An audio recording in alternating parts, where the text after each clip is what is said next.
In the previous video, we looked at Spark MLlib in a bit more detail. So here, let's actually take an example of how an end-to-end pipeline looks, and also in this context explore the AutoML capabilities of train validation split. So I'm going to pick the linear regression example again because it's easiest to understand. As with anything related to ML, first you have to prepare the training and test data. So once you load the data set, and this is how it looks, right? And this is exactly like any other Spark code, nothing fancy about it. You can use the data frames inbuilt function called as random split. Give it a seed, give it like a distribution that allows 90% and 10%. Because it's big data, 90-10 usually serves well, right, in terms of train test split. Once you define the linear regression model, before we get started with exploring the various instances of this model that best suit this data, you might want to put the bounding box around the parameter search, otherwise it can become unbounded. So I'm going to build a parameter grid. So this basically specifies the range of values that you can search over across the three main variables here, which is saying bunch of things related to the linear regression execution. So the estimator then becomes the linear regression model, with the parameters becoming the various ways in which it can get instantiated. So you effectively then train an AutoML, rather invoke an AutoML execution of this estimator, which is the linear regression estimator, with this parameter grid, which produces the box within which to search. You need evaluation matrices, and we'll talk about that in the next slide, which basically tell you what evaluation matrices are necessary for this specific class of problems. In this case, we're doing regression, so the regression evaluator is sufficient in order for us to make the right choice, and then some kind of a ratio between training, validation, etc. So that makes it easy for it to keep picking up newer sets in order to make its training accuracy calculations. So once the train validation split has been set up, it's basically available for fitment on top of the input data. So it does that here, and then the model that gets produced is basically available for you to start executing. So then you can start predicting on the test data by basically effectively transforming the test data to suit the representation that the model has, and then you can choose the final variable, which is prediction. So in effect, you've gone through a pretty simple way in which you can use AutoML at large scale for linear regression, and then allow it to search through parameters to figure out the optimality. Let's pick another example which shows the power of the pipeline. So here I'm going to create a data frame by myself as just a bunch of text, and this bunch of text is actually having a schema which says some document ID, document text, and label. So the label is basically just giving it some labeling such that there is some kind of a pattern, and we want the code to actually find out what the pattern is.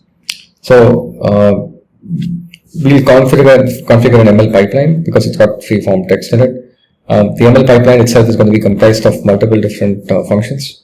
First and foremost is tokenizer, which basically takes specific words or specific columns in the input dataset and breaks it down into smaller tokens, which are obeying some kind of a property, like that there is no smaller word than the word that it's actually tokenized into, as an example. Then you have a hashing function. So the hashing function basically just hashes the we'll see an example of it. It just hashes the I think it's in this case the term frequency, so that you can quickly retrieve it. LR, logistic regression, yes. The pipeline basically combines all the three together, which is the tokenizer, the hashing, and the regression, which is finally applied. So once the cross-validation, again, like similar with the train validation split, so you define the box around within which to search, and then you call the cross-validator with these variables of what model, what grid to search over, what evaluation matrices we choose. And finally, the extent to which the cross-validation happens. In this case, it's twofold. Sometimes, in practice, it's threefold is the recommended value at the minimum. Yeah, okay. So now you have your cross-validation pipeline ready. So you can just fit it against the training data. And once that's done, you fit it against the test data, you finally get the answer. Moving back here to the slides. So we just spoke about automated tuning and and how the pipeline looks as an example. Let's just close this particular session on Spark with a discussion on some advanced topics. First and foremost, like you might have noticed by now, there are so many data science platforms in the world today. Some of them are very popular with open source support. Some of them are proprietary, but nevertheless has been around for quite some time and it's very, very popular. So how do you get all these systems to talk to each other? Because at the end of the day, the algorithm itself doesn't change, the data set does not change, the nature of the problem that you're trying to solve does not change, only the tooling does. And that could be frustrating because you might find something very valuable in as an implementation in some other tool, but because you're not familiar with the language in that tool, you just want to be able to bring that benefit to your tool and the type of environment that you have. Without interoperability, that becomes very hard to do. That becomes impossible to guarantee. That's why the industry, which is the practitioners of data science, they came up with this standard called Predictive Model Markup Language, or PMML. So like XML, like HTML, it's basically a markup language that allows for specifications of predictive models, such that anybody who has access to that specification and the instance that is being used of PMML can reverse engineer the model that's specifically required to be built out at their end. So it becomes a means of information exchange about models, which is quite conducive as opposed to just shipping code all the time. But the most important thing is it allows tools to actually talk to each other without having pre-built protocols or arrangements.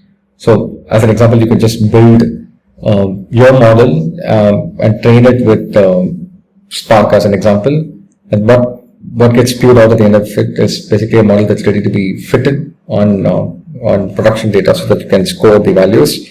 At which point you might say that yes, I'm not privy to using the same Spark MLlib in production. I already have a big data science platform investment in some other tool. It's great that I got Spark access and was able to do some big data processing and test out my model. But now it's time to actually move this into production. In the production, there's different tooling altogether. PMML might be able to help. In fact, for the most part, the common algorithms that are used are all PMML compatible. The second of the advanced topics, which you should spend some time reading on, is basically what kind of evaluation matrices are there for each algorithm type. And this is fascinating as a topic, right? Because you might want to optimize different things for different algorithms based on various constraints and contexts of the data set. So choose wisely, obviously, but then the choices available are also quite exhaustive. So based on the nature of the problem statement and the efficacies and the outcomes that you want to try to achieve, you might want to choose one of the evaluation metric implementations. Okay, with that we come to the end of the Spark MLlib portion of this particular class.